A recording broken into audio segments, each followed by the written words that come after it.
Terror fills the streets of Belfast, Ireland. It is a time when the country was inflamed with the spirit of rebellion, with nationalists and loyalists at a civil war, a time when standing up for what you believed in meant violence. Yet one man emerged with a passion to change his country without harming anyone but himself. Instead, his actions altered the world in a way not even he could imagine. However, his impactful journey was devastatingly cut short at a time when Earth needed him most. Bobby Sands, The Rhythm of Time. 1969, a paramilitary organization in Northern Ireland was formed known as the Provisional IRA. This organization was composed of nationalists fighting for Northern Ireland's independence from the United Kingdom after Southern Ireland's secession in 1916. The British government for centuries attempted to silence rebellion in Belfast and other cities but failed due to fighting spirit of the Irish nation. Nationalists felt especially threatened when loyalist politicians won the 1975 elections. As the separation grew between the two sides, so did the IRA and those who wanted to join to support its cause. One of the most influential members of the Provisional IRA was a man by the name of Bobby Sands, a Catholic freelancer wishing to escape public religious ridicule. He grew up in a mixed area where nationalists / Catholics were in a small minority. In North Belfast, a loyalist area called Rathcoole, and the family were driven out of there. In 1973, Bobby was convicted of holding firearms for the IRA. He was released from prison in April of 1976. We got involved in the IRA. He was initially arrested and charged with having firearms.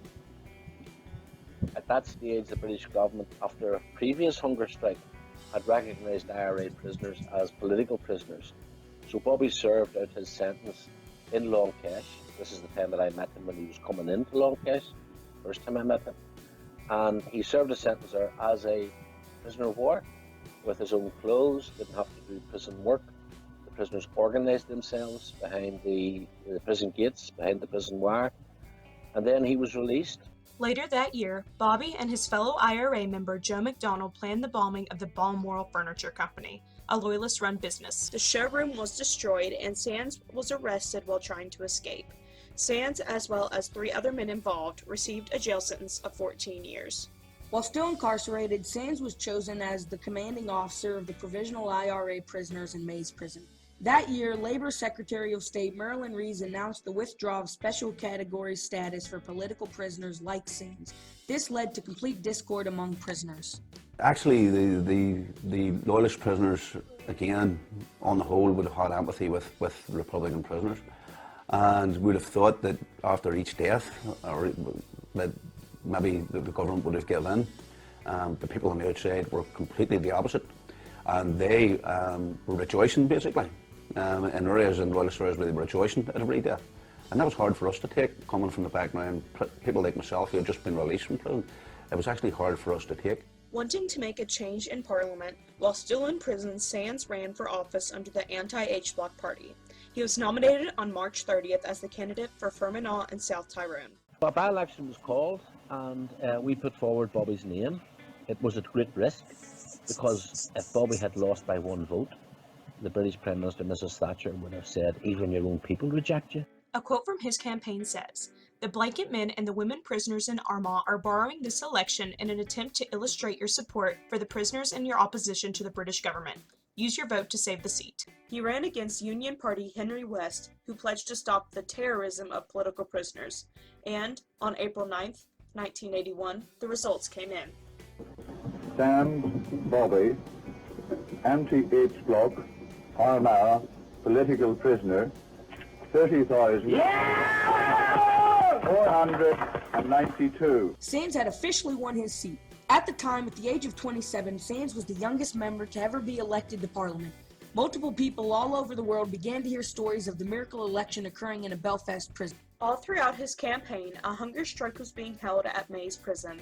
Before this, Sands participated in the blanket strike, where the only garments he wore was a blanket wrapped around himself, and the dirty strike, where he refused to shower and only used the restroom on his cell floor, wiping the excrements on the walls.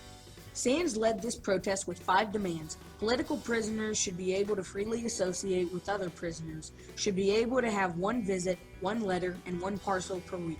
should not have to wear a prison uniform, should not have to do prison work, and full remission of their actions.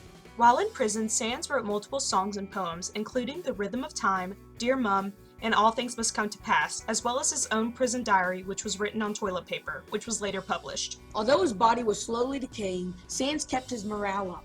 He never lost hope. He is quoted as saying, "They will not criminalize us, rob us of our true identity, still our individualism. Never will they label our liberation struggle as criminal. I may die, but the Republic of 1916 will never die. Onward to the Republican liberation of our people." He was the editor of his prison diary, his poetry and his short stories. A lot of his songs have been recorded by many artists around the world, and including in Ireland by one of the leading balladeers, Christy Moore. The nation was captivated by Sands' persistence and he was upheld as a national hero. And then, tragedy struck. In the last hour, the news has filtered through to this community that Bobby Sands has died after 66 days of hunger strike. Bobby Sands is dead. The 27-year-old member of the Irish Republican Army who went on a protest hunger strike 66 days ago has died. And the Northern Ireland office in the last hour has issued a terse one-line statement. Mr. Robert Sands, a prisoner in the Maze prison, died today at 1:17. He took his own life by refusing food and medical intervention for 66 days.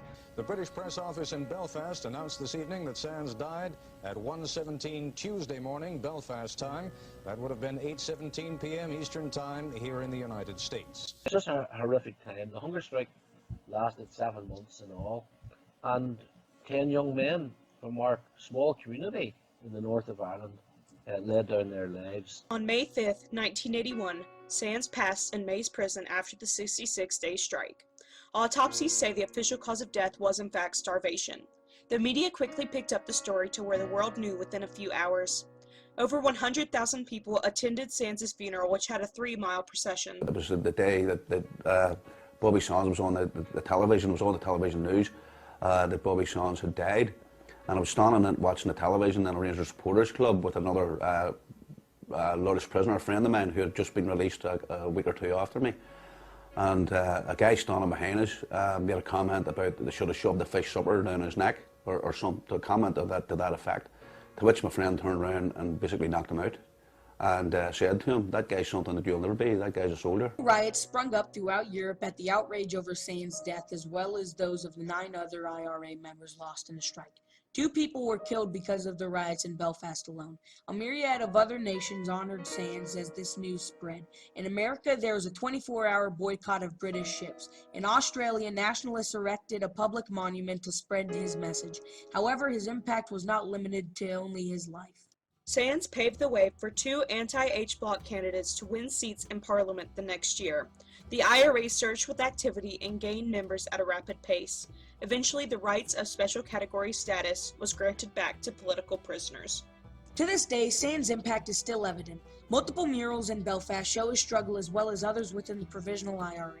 People across the world are still inspired. One of the rare people that I've known that held his life in the palm of his own hand. He knew that he would die. He told me he would die. Popular Nobel Prize winner Nelson Mandela even acknowledged Bobby Sands when he himself was leading a hunger strike. Nelson Mandela mentioned that whenever they went on a hunger strike in Robben Island during the apartheid era, the password was Sands. Many historians believe Sands was one of the causes which led to the Good Friday Agreement, which ended the Troubles era. To this day, Bobby is one of the most known Irishmen in the world behind Liam Neeson and Oscar Wilde. Those 66 days of starvation still live on in our culture and will always cultivate our society until the ends of time. He's an everyday hero who proves determination and dedication should be traits we take even to our death. After all, it is the rhythm of time. It is found in every light of hope. It knows no bounds nor space. It has risen in red and black and white. It is there in every race. It lies in the hearts of heroes dead. It screams in tyrants' eyes. It has reached the peaks of mountain high. It comes searing across the skies. My name is Bobby Sands. I fought in